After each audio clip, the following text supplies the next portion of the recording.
Ashley Perna, everybody.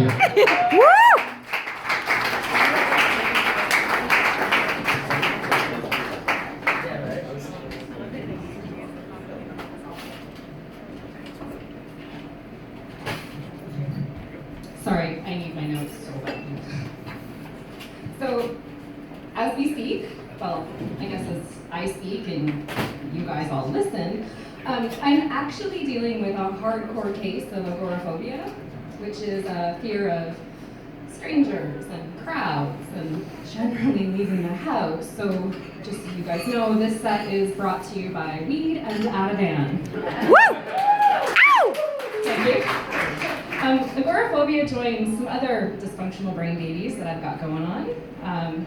First of all, there's generalized anxiety disorder, which for me is perpetually living in that moment right after someone says, we need to talk, but like right before they tell you why. Next, there's CPTSD, which for me is basically the anxiety disorder, but with bonus flashbacks and nightmares too. And then rounding out the fam, we've got bipolar type 2, offering me debilitating suicidal lows, mediocre highs, sleep troubles, and money problems. No, that's fair. Please laugh. I also have lupus, and I know it's never supposed to be lupus, and it triggers anxiety and depression too.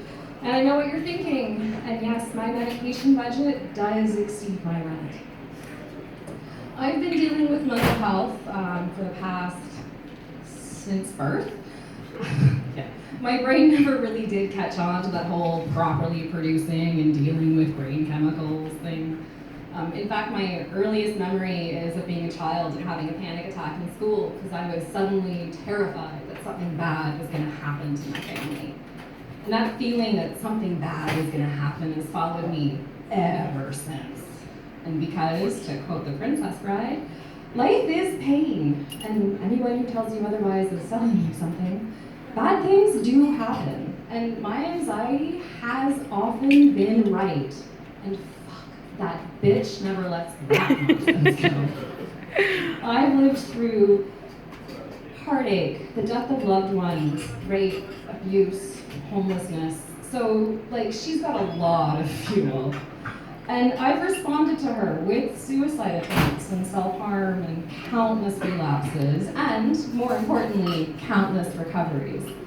But I'm not actually here to talk about me, mostly because there really aren't enough jokes in the entire universe to make me okay with that level of vulnerability. Instead, I thought I would just use my experiences to offer you guys some advice. First, your emotions are valid, all of them. Just because mental illness can put your feelings on amphetamines doesn't mean you aren't allowed to have them or that you should just suck it up. I mean, did you mess up at work? Of course you feel bad about that. Did your relationship just end? Go ahead and have that sob. You absolutely deserve it. I mean, don't waste your week worrying about your job or crying over some fucking dude. But give yourself permission to feel. It's easy to think that your emotions aren't valid. After all, there probably are times when you feel anxious or depressed for no reason. But when there's an upsetting situation at hand, it's important to acknowledge it. Those bad feelings, whether they be heartache or grief or sorrow or whatever, they're not gonna go away on their own. You have to address them and find a healthy way to cope, like creating or talking or jogging or whatever. It's equally important to acknowledge that you're a goddamn hero for going through life with your emotions turned up to 11. Second, it's okay to be angry. It's even okay to have Hulk-like levels of rage about being ill. Mental illness, the healthcare system, and stigma are all incredibly frustrating to deal with. I mean, it isn't bad enough that you're going through a crisis. Now you somehow have to summon the energy to be your own advocate while navigating a labyrinth-like system? Fuck that nonsense. Or how about when you feel nervous or anxious and depressed for no goddamn reason, when everything is going perfect? I mean, that shit makes me so angry, Fox News anchors have called me for tips.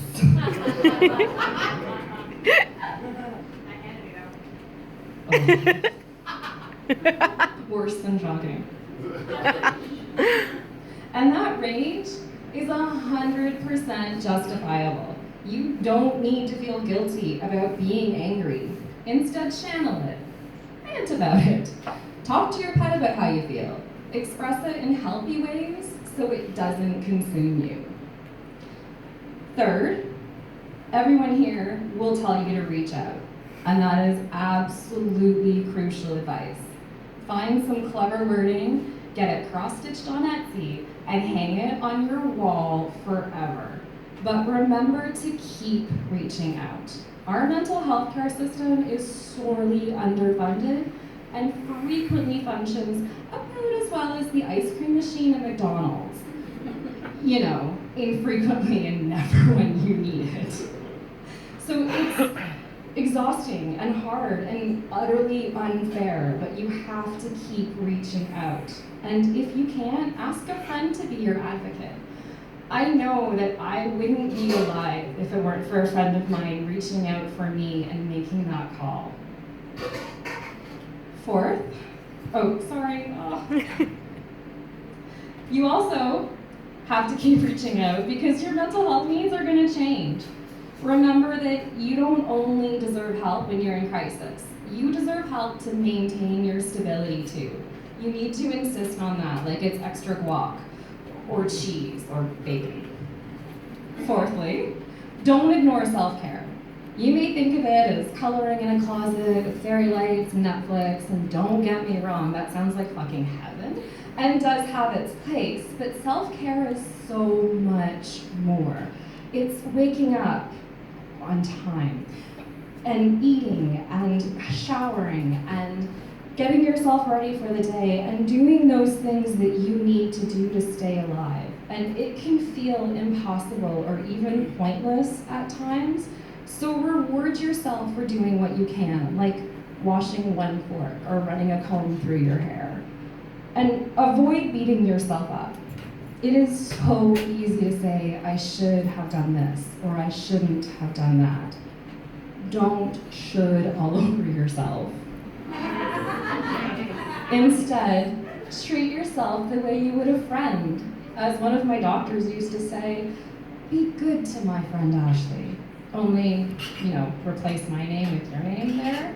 Only, also be good to me too, because it's been a rough 36 years, you guys. But just like you would with a friend, remind yourself that washing one fork is better than washing nothing at all, and applaud the effort it took to do it. Okay, so this has been entirely too much people for me, and I'm pretty sure all that weed and Ativan I talked about is burned right out of my system.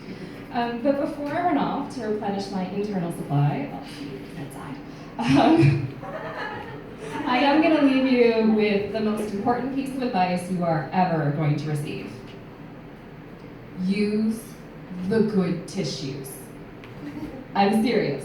You're probably going to cry.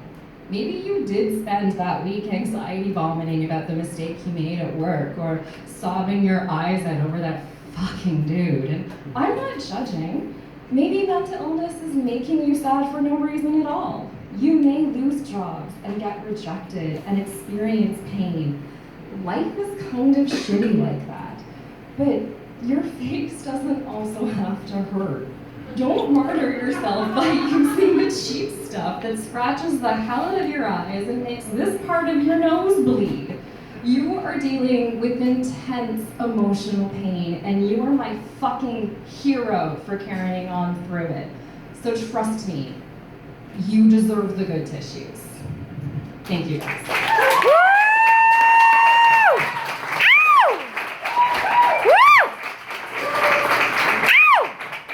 Thanks, Ashley.